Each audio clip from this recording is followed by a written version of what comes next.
challenger approaches. Okay, so here are the two. This is the new challenger, the Gamo Lethals hunting pellet, rated to be 38% more accurate. They stand at 5.56 grains, rated to penetrate sheet steel of 0.06 inches or 0.15 centimeters in thickness. So these are them. It's going to be the unboxing and the testing video for this pellet. Set the camera properly. There it is. Alright, so first impressions. Pretty decently looks in. Opens easily. Most of the Gamo tins that have that little plastic clear cover find to be very difficult to open. Usually stuck at the first time. There it is. Feels very lightweight. Has a copper head, semi-rounded. It's mostly flat, but it has a little kind of a little curve to it at the end. Let's compare it side by side. This is also a brand new one. I've already taken it out of the plastic, but first time opening it. Of the Crossman Power Shot Red. The Power Shot Red is the reigning champ from the previous videos.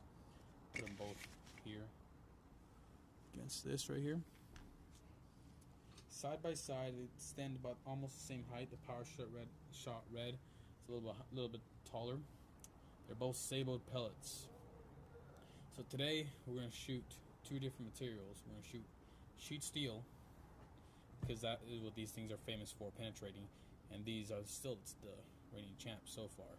We'll see if the Gamo can bring down the Crossman brand with their lethals. So we'll be shooting sheet steel and ballistics gel with, let's see, 2 layers of denim. We'll make it 2 layers today.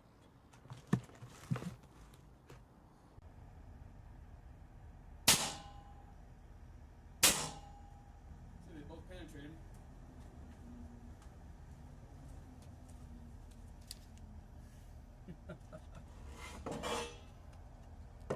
They both penetrated. And they're both stuck in the plywood right there. There you go. Those 2 marks, the top one represents the lethal. The bottom one, the power shot. So it went just literally a hair spread further. The lethal just penetrated just a little further than the power shot.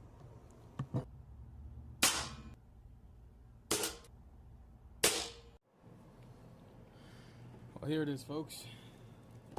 They went through the denim. I had to shoot the the Challenger twice, the Gamo Lethal. In both times, I was not able to capture the pellet, just the sabot. I found the torn sabot from the first shot. Didn't do me much good. The first shot went through here, skimmed along the inside, and shot right out the side right here. So it didn't do me any good. So I shot it again, just a little further to the right. And we had a complete separation of the stud on both of these, the slug. And they both did a complete pass-through, which is strange. When I shot this immediate before with the Crossman Power Shot Red, we didn't get a complete pass-through. It went in, well, I guess the first time it skipped off the bottom and then got stuck in there. So this time it did not veer down. So we had a complete pass-through, and the sabot was captured right there. The other sabot a little further back than the red sabot. And it's just like I thought. The dynamics of the lethal make it great for punching through a hard target like steel. And I dare say it might be better. I can't be 100% sure, but it might be better than the Power Shot Red when it comes to punching through steel, because it did make it slightly further into that plywood than the Power Shot Red. But there's variables. There's always variables. It could have been that it hit a soft spot in plywood.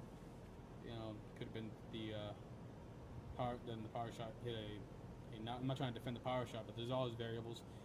So for the sheet steel, I'm going to have to give it a tie. But for the standard FBI ballistics gel with 2 layers of denim, the power shot red still won. And I know you might be saying they both did a complete pass through. How can you tell which one won? Well, for one, the sable made it further on the power shot red, and it curved. If you can see right here, let me get a better view here. It went in, left a nasty permanent cavity, and came back all the way over here and went slightly further. If this was a straight trajectory through the ballistics gel, it would have gone slightly further. The sable might have gone all the way out. The permanent cavity, as you can see, is about twice the size of that of the lethal. So damage-wise, it's pretty dangerous. It also carried the they both carried some of the denim into the material, into the ballistics gel, which is going to be a bitch to clean out. I might have to sacrifice little bits of the ballistics gel, but that's the nature of the beast. Alright, so that first time just didn't cut it, so we're going to do another versus shot. It's a little kind of bright, this guy out there. We're going to do another versus, same thing. This time I doubled the amount of ballistics gel. Have a full foot, 12 inches of ballistics gel right there. 4 layers of that. I'm hoping to capture both pellets this time.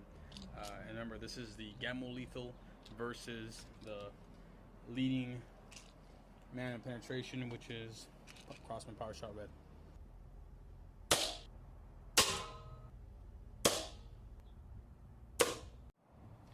So here we have it, 4 layers of denim. That is 4. So you have the pocket, the base, pocket. Now I shot the Power Shot Red twice because the first one went a little too high. See, this thing hit the, it actually hit that rim right there, which kind of makes it like 8 layers of denim because they're folded over a couple times. But still, the first shot was way too high, so he just skinned the top.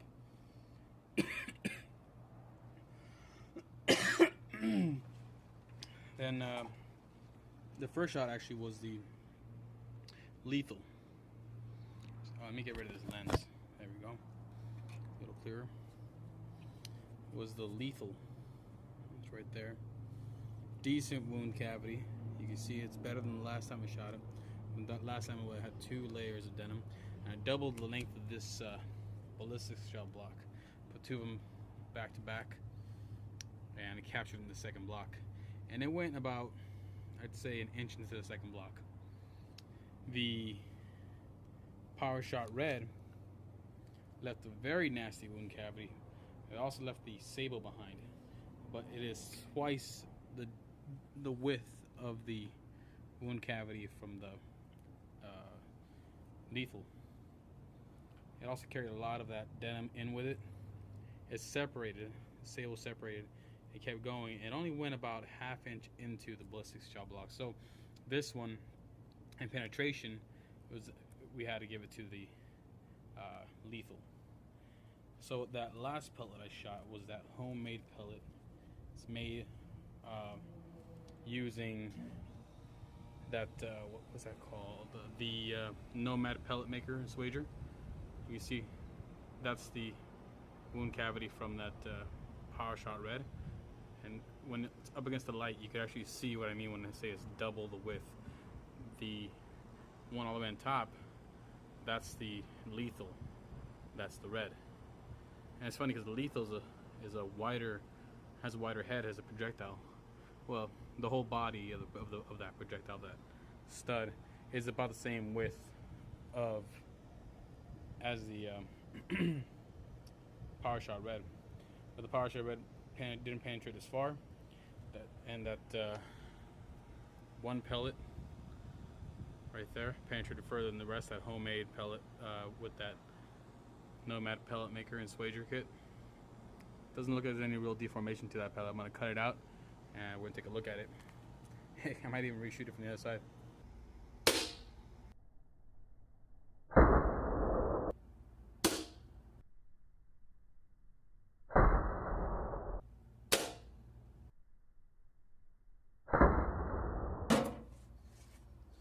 here's those results, folks. Without the denim, there's actually not much in difference. You can see them right there. That's the denim shot, non-denim shot. There's just maybe like a quarter-inch difference in penetration. The ones that did do a little more different,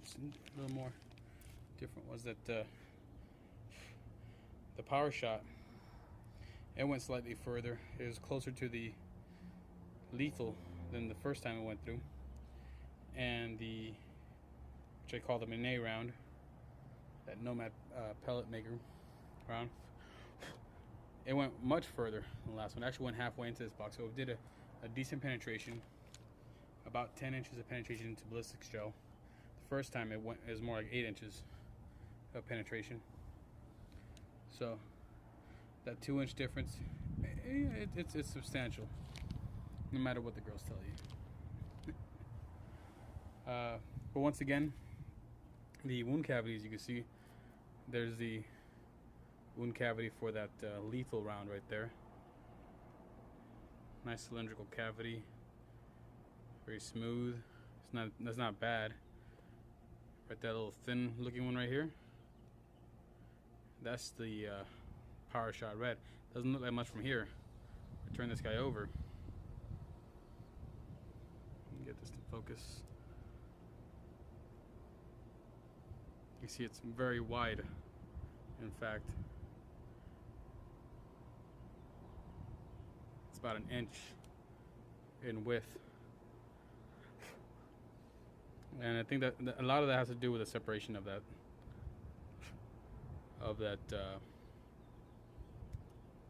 sabo right there. This fly won't leave us alone. Yeah, there it is, side by side, shot per shot. I think I put them in like so. The first shot was taken like this.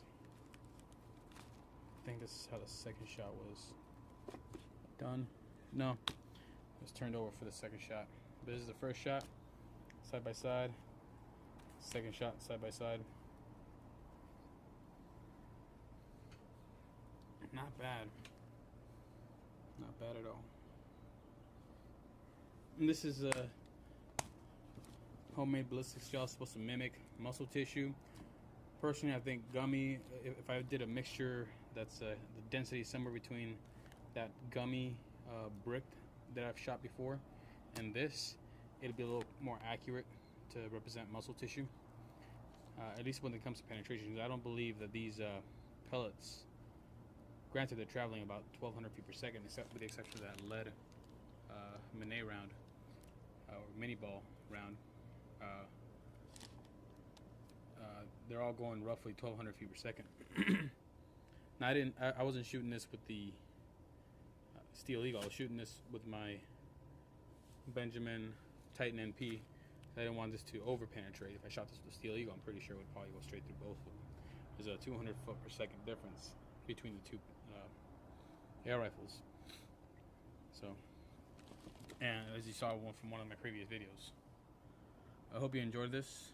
This was a lot of fun for me to shoot. I gotta clean this guy up now and recycle it. You said